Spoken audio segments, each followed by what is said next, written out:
Just 2.5 hours north of Sydney, the crew and I have arrived here in Newcastle. I'm Madeleine, and stay tuned for another jam-packed episode of the Cellar Door Australia.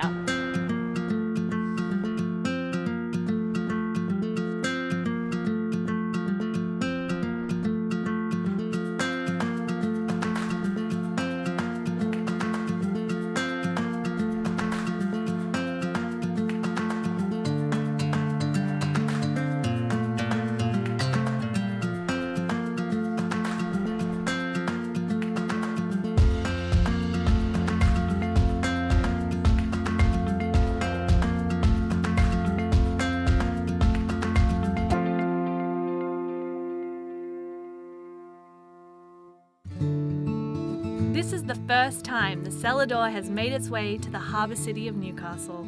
Whilst it might not be the best day for beachgoers today, Newcastle is chock full of beautiful beaches and even better places to eat and drink. One of those places is Newcastle's newest hotspot, Earp Distilling. Earp was established in 2019 by brothers Michael and Richard Earp, and it's quickly become one of Australia's most interesting gin distilleries. To kick things off, Cameron's giving me a tour. Wow, this is an impressive entry. Can you tell me a little bit about the artwork? Yeah, Cameron? absolutely. So all this artwork is done by Rosalind Earp, the grandmother of the Earp family, and it's all a glass mosaic. So it's a really stunning feature as you enter our venue. Yeah, it's gorgeous. Makes me want to go in even more. Yeah, we'll explain a bit more about her artwork in there. Yeah, that'd be great. Let's go.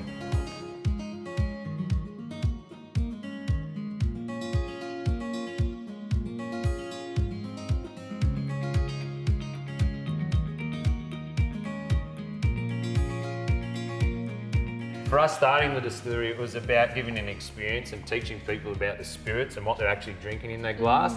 So making it open up so people can see that, they can see the experiences we're doing and what we're offering. Yeah, and why did you want to start a distillery? And Michael Earp, the founder and owner, and myself were having a drink one night and he said, do you want to start a distillery? And here we are. It was something meant to be pretty small, but it's grown into something larger than we ever expected. It is gorgeous in here. It's like you brought nature in here as well. Yeah, it's absolutely. Like a lot of the flowers. And, Yeah, Rosalind Earp is the grandmother of the Earp family. All the artwork on the walls is all her hand artwork. All the wallpaper is just all done by hand. It's amazing. So she brings a sense of that family history and the family business. Yeah. And she still comes in as a gin and tonic and a laugh with us I every love now it. and then, which is pretty amazing. Yeah. It feels quite grounded in Australia as there's a lot of natives. Yeah, I like that. We're so lucky here in Australia, especially making gin. We've got these beautiful native botanicals that we can showcase in our gin. So you can see we've got a lot of Australian whiskies, Australian rums. We also invite them to come in and showcase their products in our bars. really? So it's not just about us being a distillery, it's about creating a great product that we can take out to the world from all different distilleries across Australia. And building that culture, I think as Australians, we're always tended to go towards the wine or the beer. Yeah. But here you've got this amazing offering. Yeah, absolutely.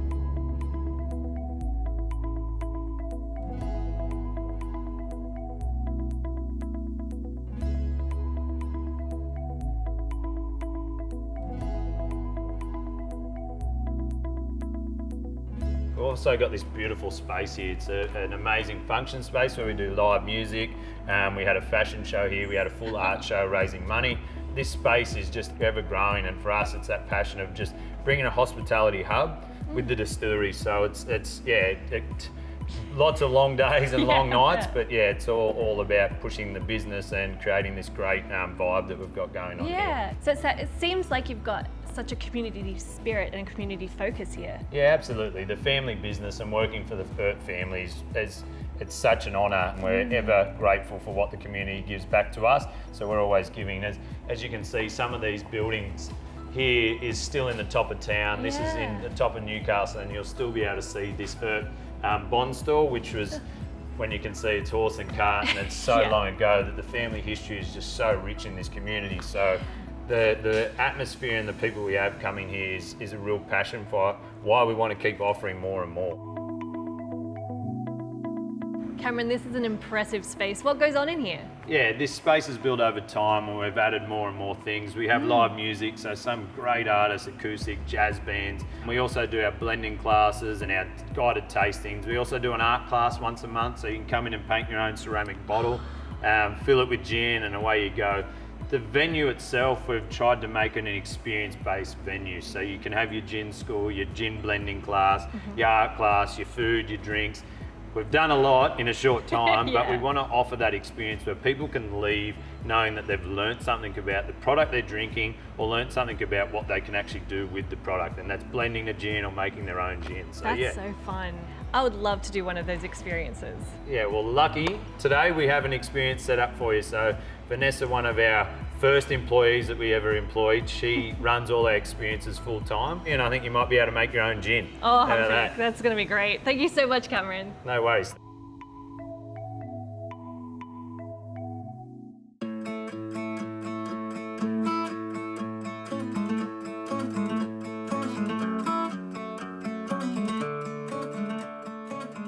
It's my first time here in the gin lab, and I'm with Ness. We're going to go through a blend your own gin experience, is that right? That's right, yeah. Is this one of your more popular experiences here? It definitely has become more popular. Yeah. It's pretty amazing. And before we get started, there's a lot of interesting equipment. Can you tell me about this equipment?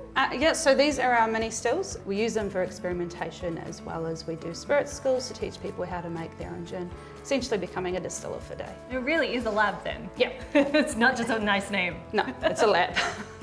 Wonderful. So talk me through how I can blend my own gin. So the blending takes about an hour, where instead of starting from scratch, we give you our just juniper gin to start off with, because that is the base of your gin, as being the juniper berry, with some distillates, about 24 different flavours. So distillates are just alcohol distilled with one botanical, really concentrated, so you can get that flavour and taste from that. So when you add it to your juniper base, it changes the flavour, giving you a flavoured gin. I've noticed the flavours, there's a lot of Australian natives. Yes, so because of the first round of COVID, funny enough, it turned out we couldn't import a lot of botanicals, and we discovered that Australia actually has an amazing range of different botanicals. So we work with Oztucker, who actually go out and find all these different flavours, and then we give them a go. Favourite one has to be, well, favourite two is a Tasman pepperberry and the Muntries, because one's sweet and spicy. Ooh, I like that. I've never tried either of them. Yeah, things that you wouldn't think would pair nicely work quite well together. So I want to try your favourite combo. Okay. That's what I want to go with, because I feel like you're a little bit more knowledgeable. Well, there's no right or wrong way, but there's Well, many different combinations we can do. Yeah. My favourite combination is the orange peel, which is an Australian, but the other ones are Tasman pepperberry, the Muntries. We want coriander, because that is a good one to have in your gin, and the lemon myrtle. Ooh, all right. So some of them must be stronger than others. So what do you recommend, like in terms of how much? So this took a lot of practice to figure out the proportions. Orange peel, Muntries more, Tasman pepperberry, and lemon myrtle less. Now, Muntries, I'm ignorant. What is Muntries? So Muntries is a little, kind of looks like a little berry. The smell is very different from the taste. So when you taste it, it's like a concentrated green apple. Wow. Yeah, which is... I'm ready to experiment. Yeah. Okay. So to experiment, what you want to do is you want to pour 50 mils from one of the bottles into the beaker I've given you. Great, I can do that. And then using the drippers, you would add drop by drop to your beaker. So juniper being your base ingredient, coriander is a good idea because juniper and coriander bring out the best in each other. So coriander, I explain to people, is more like a binding agent. Okay. So with coriander, I'd say maybe about 5 drops. All right, here we go. I went really fast there. Don't try and hold me back. Yeah. And then I would suggest putting the bigger flavours in first. In this combination, I'd probably go about 3 drops of the pepperberry. If you do drop it on the back of your hand, you can actually taste the flavour that you get from the pepperberry as well. Really? This actually smells like I would wear it as perfume. Like in a good way, not soapy. Yeah. Ooh, that's good. So these are at 70%, so we've highly concentrated them. So when you add it to there, it's not watering it down. It will bring the ABV up ever so slightly, depending on how much you put in. Oh, okay. Pepperberry, my new favourite flavour maybe. Possibly, it's pretty good. Lemon myrtle, I'd go probably 3 drops. Yeah. So yes, it's only 1 drop less, but 1 drop can make all the difference. Really? That fine of a science. Yes. And then you can even use your pipette before you put the others in, have a taste of it. So when you taste it, just put a little bit on the tip of your tongue and then slightly breathe in. Okay. It's going to fill your mouth with all those flavours. I've never squirted myself. It's a great experience. Just don't squirt it down your throat. Some people do end up choking, but yeah. Oh, safety first. Yeah. That is really tasty as it is. So now that you know that taste, if you want to go ahead and pop the other two in. I'd say it's a lot like, a bit spicy at the moment. Yeah. So pepperberry gives you that sweetness, but a spicy finish. Yeah. Which I think is why I like it. All right, orange peel. I feel like I know. I think about 5 or 6 drops there. I don't know if I'd be a good scientist. It takes practice. And then the munchies, you can go about 10 drops. Oh, 10 because drops. munchies, the flavour's a lot subtle. 4, 5, 6, 7, 8, 9, 10. I also, maths isn't a strong point for me either. Neither is mine, but calculators come in very handy. Yeah, exactly. All right, so now I get to Taste it again. This final thing. Okay. So you see the difference between the first two and the last two? Really, that citrus is coming through. I taste that apple kind of at the end note. Yeah, that's amazing. So once you're happy with your mix, we then times those numbers by 3. Yes, we always bring maths into it. You then add the extra into the beaker, popping it back in the bottle, and that's your final gin. All right, pop your lid on, just give it a bit of a tip. All right. Now, I feel like you're going to ask me to name it, aren't you? Yes, so we do have some labels there as well for All them. right. Of course, I always do encourage people to write naughty names because at the end of the day, it is your gin, you are taking it home. It is, and I'm the only one that's going to have to deal with that name. Exactly.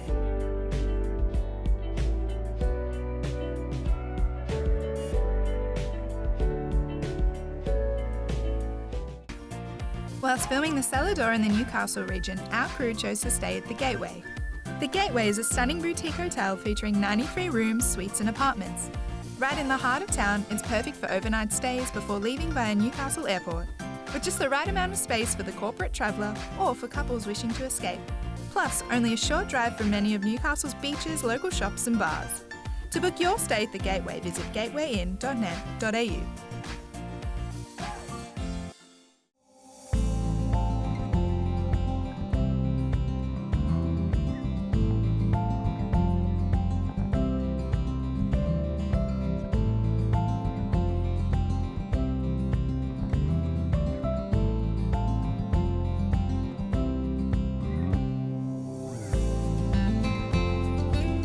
Time to check in with one of the founders of Earp Distilling, Michael Earp. So Michael, what do we have here? This is our first release rum, and it's called our curated cask. So these are individual casks that have been bottled as a one-off. So there are approximately 220 bottles from this batch, and we've waited 2 years for this. Oh my goodness. So, yes. Pressure. It is. I'm so thankful you want to share this with me. Yeah, of course. Thank you. Well, Cheers. So you have to remember it's very strong. It's 50%, so it's I cask like strength. that though. That is. I wouldn't water that down. Yeah. No, we've tried to produce something that's a bit more like drinking or sipping a whiskey or a dram of whiskey. Yeah, your company is so unique with your family history, and you are an Earp? Yes. Oh, born and bred? Yes, born and bred in Newcastle. Very proud of that. Yeah, can you tell me about the connection to Newcastle, the Earp family? So the 5th generation, my eldest son's 6th, started in coal, been in motor cars, groceries, the last 30 years focusing on building products. And we started to toy with the idea of a distillery. Started looking at how I could become a little bit more knowledgeable about it and found a course down in Tasmania. So raced down to Tasmania, did the one-day course, came back, spoke to my brother, who's my business partner, and we both sort of looked at the opportunity, and at that stage there were no other distilleries in Newcastle. So we started with 3 people and a relatively small tasting bar and the production out the back with what is some relatively new equipment. So we're not a traditional style of distillery with round copper stills. We have square stainless steel stills. Yeah. They're from the Netherlands, and that technology allows us to do just about any spirit. We don't pretend to know everything about distilling. We're still a craft distillery. We want people to understand that. We're not turning it into a robotic process, but we are making a product that's more consistent the way we do it with the equipment. One of the things that we've always focused on is education and passing on what we do know. So we tried to make the distillery when we set it up so that when you walk in, you see the equipment, you can try our spirits plus a number of other Australian spirits. So we like people to compare and understand the nuances. Having heard so much about the modernised distilling process here at Earp, I thought I'd ask Michael for a tour.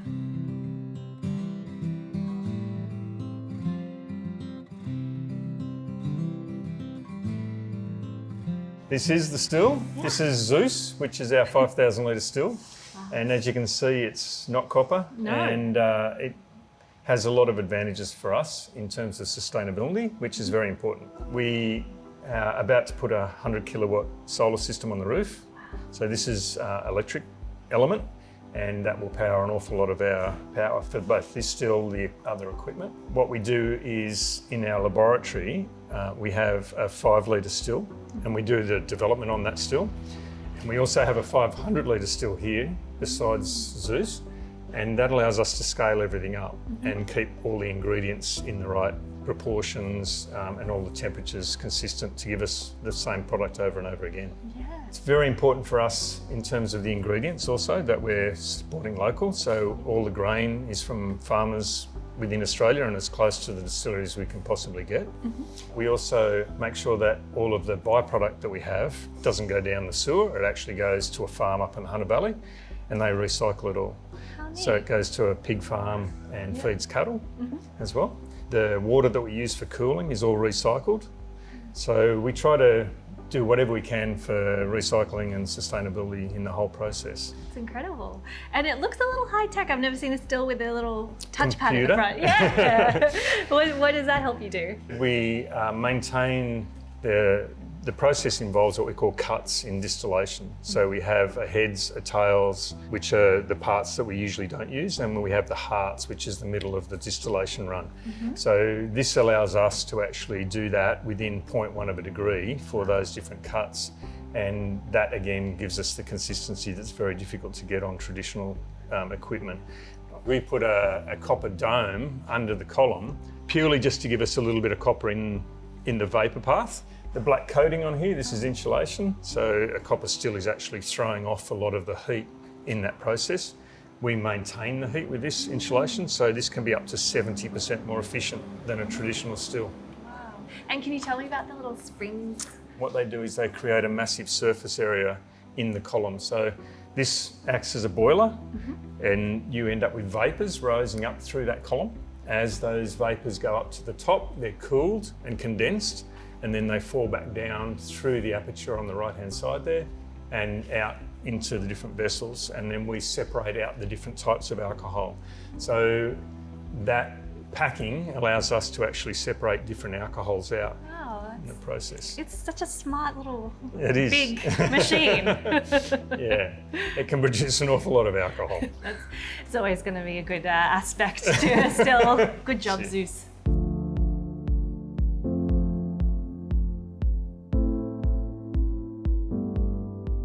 Well, I found a comfortable corner of the bar. I've made myself a gin and tonic with my own brand of gin, and I'm ready to sip and relax.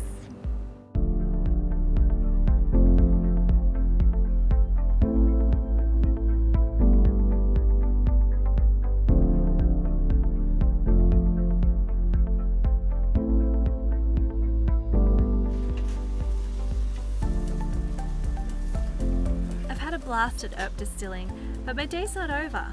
Before we leave Newcastle, I've been told to grab a bite at an intimate little space in the heart of the CBD. Subo is Newcastle's only hatted restaurant, and I've heard great things, so time to check them out.